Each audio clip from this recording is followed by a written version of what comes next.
Ontem, a Odebrecht publicou um comunicado reconhecendo publicamente o envolvimento da empresa no esquema de corrupção descoberto na Lava Jato. Comunicado Odebrecht. A Odebrecht reconhece que participou de práticas impróprias em sua atividade empresarial.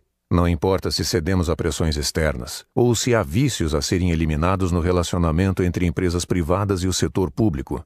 O que importa é que reconhecemos nosso envolvimento, fomos coniventes com tais práticas e não as combatemos como deveríamos. Foi um grande erro e uma violação aos nossos próprios princípios. Não admitiremos que isso se repita. Por isso, a Odebrecht pede desculpas, inclusive por não ter tomado essa iniciativa antes. Aprendemos várias lições com nossos erros e estamos evoluindo. Nosso compromisso com uma atuação ética já está em vigor. A empresa se compromete a combater a corrupção em quaisquer de suas formas. Este é o nosso compromisso com o futuro. É o caminho que a Odebrecht escolheu para voltar a merecer a sua confiança. A Odebrecht assinou hoje o tão falado acordo de leniência, que é como se fosse a delação premiada, só que das empresas. Isso foi assinado com os procuradores da Operação Lava Jato e eu vou falar sobre isso com a Renata Lopretti. Renata, bom, é um acordo bilionário, né? Mais precisamente 6,8 bilhões de reais, Leilani, que tal? Ao mesmo tempo, 77 executivos e ex-executivos da empresa vão assinar os termos das suas delações premiadas com o Ministério Público. Eles confessaram atos de corrupção e apresentaram quase 200 nomes de políticos em alguma medida envolvidos nesse esquema. A repórter Isabela Camargo conta os detalhes de Curitiba. Emílio Odebrecht já assinou o termo de colaboração premiada. A expectativa é que 77 executivos e ex-executivos assinem as delações até esta sexta-feira. A empresa também assinou o acordo de leniência, uma espécie de delação premiada da pessoa jurídica. Por este acordo, a Odebrecht terá que devolver 6 bilhões e 800 milhões de reais aos cofres públicos. A empreiteira ainda divulgou uma nota sobre o assunto em que diz: "Desculpe, a Odebrecht errou. A Odebrecht reconhece que participou de práticas impróprias em sua atividade empresarial. Foi um grande erro, uma violação dos nossos próprios princípios, uma agressão a valores consagrados de honestidade e ética." Na mesma nota, a Odebrecht anuncia medidas que vai tomar para não se envolver novamente em crimes de corrupção. De Curitiba, Isabela Camargo para o Jornal das 10. Bom, vamos chamar então de novo a Leilani, o Mirval, a Cristiane e o Camarote para discutir essa delação. Tem uma coisa que eu acho que a gente poderia voltar a lembrar. No bloco anterior, a gente falava de coisas que não devem acontecer antes do recesso do final do ano. Uma outra coisa que não deve acontecer antes do recesso do final do ano é o ministro Teori Zavascki homologar essa delação. Muito provavelmente vão começar aqueles depoimentos desses executivos todos, depoimentos prévios à homologação, depoimentos que vão servir para o Procurador-Geral da República consolidar um documento para mandar para o Teori, mas uma posição sobre isso, Teori só deve ter depois do recesso, a partir de fevereiro. Portanto, como a gente já conversou outras vezes aqui no Jornal das 10, não sei se Merval, Cristiana, Camarote, Leilani, vocês também acham, do ponto de vista prático, o que as pessoas devem prestar atenção é que a tendência a novos vazamentos de novas histórias, conteúdos desses depoimentos que os executivos farão, passem a alimentar o noticiário nas próximas semanas. Pois é. Renata, claramente o que a gente vê, e esse clima de tensão que a gente viu completamente no bloco anterior, tem tudo a ver com a Lava Jato, tem tudo a ver com essa delação explosiva da Odebrecht. É uma delação explosiva porque pega ali mais de uma centena, 2 centenas ali de políticos. Agora, vale a pena um rápido registro. O que levou a essa delação da Odebrecht? Se a gente lembrar...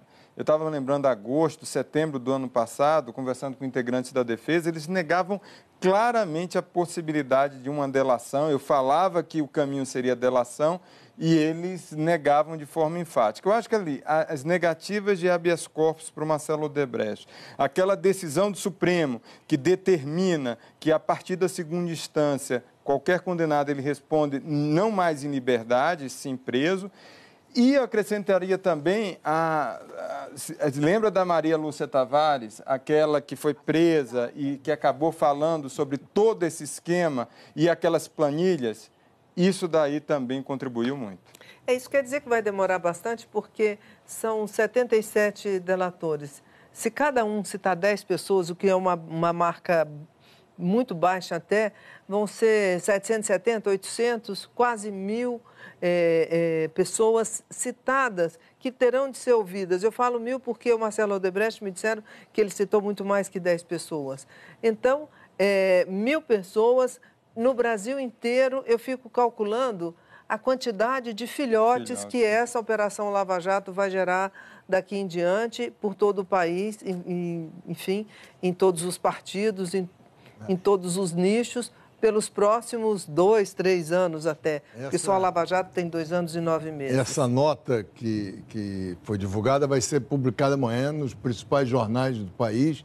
É um pedido de desculpa e faz parte do acordo, né?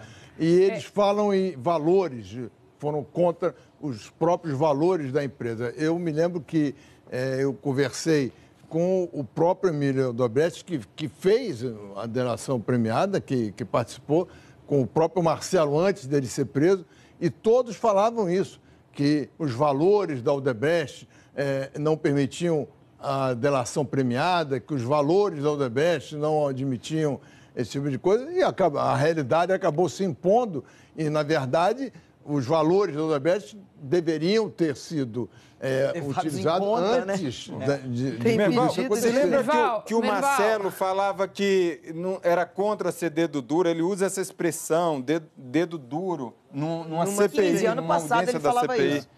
Isso, exatamente.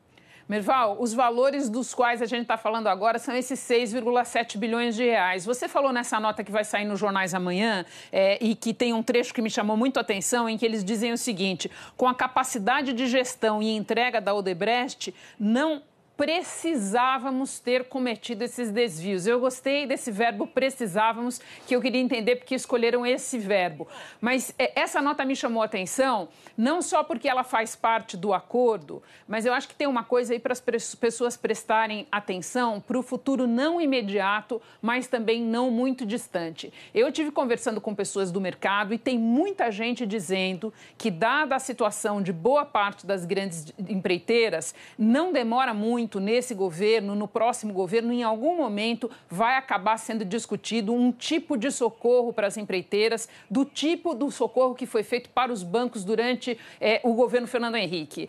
Lembra do ProER e tal. E dentro dessa discussão, existe uma discussão sobre permitir ou não que os atuais controladores continuem à frente das empresas exatamente por essa questão dessas práticas.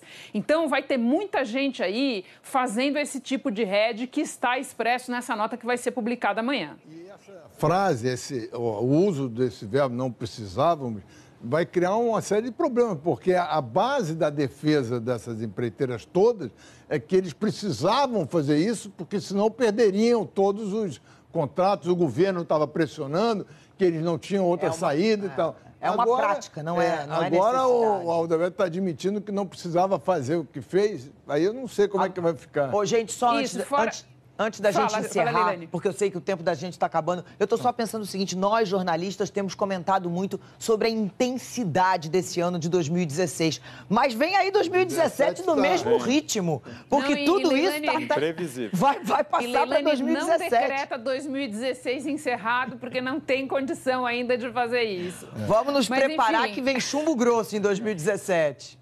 Tá bom, então até amanhã para quem vem amanhã, até um pouco mais para quem não vem. Cristiana, Camarote, Mirval, Leilani, obrigada para todo mundo. Obrigada, gente.